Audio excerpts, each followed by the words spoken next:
कभी सोच कर देखा है दोस्तों, आखिर हमारी दुनिया खत्म कैसे होगी? अगर फेमस फिजिशियन स्टीफन हॉकिंग की माने तो उनकी बड़ी ही अजीबोगरीब प्रेडिक्शन है फ्यूचर को लेकर। उन्होंने कहा था कि उनका डर यह है कि किसी दिन आर्टिफिशियल इंटेलिजेंस यानी एआई इंसानों को कम्प्लीटली रिप्लेस कर देगा।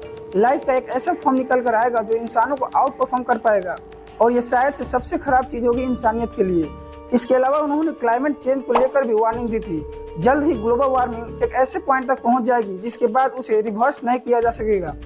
लेकिन अगर आर्टिफिशियल इंटेलिजेंस और क्लाइमेट चेंज से दुनिया खत्म नहीं होती है तो स्टीफन हॉकिंग के अकॉर्डिंग अगले 1000 सालों में कोई ना कोई न्यूक्लियर कॉन्फ्रेंटेशन या फिर कोई इन्वायरमेंटल कैटास्ट्रोफ देखने को मिलेगा।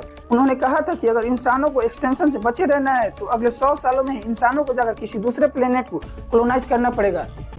क्या होगा अगर दुनिया से सूरज ही गायब हो जाए? सबसे पहले तो हमें 8.5 मिनट बाद ही पता चलता, क्योंकि इतनी देर लगती है सूरज की रोशनी को धरती तक आने में। लेकिन 9 मिनट बाद कम्प्लीटली डार्कनेस हो जाएगी धरती पर। आसमान में जो हमें चांद दिखता है वो भी दिखना बंद हो जाएगा, क्योंकि वो भी हमें सूरज की रोशनी की वजह से ही दिखता है।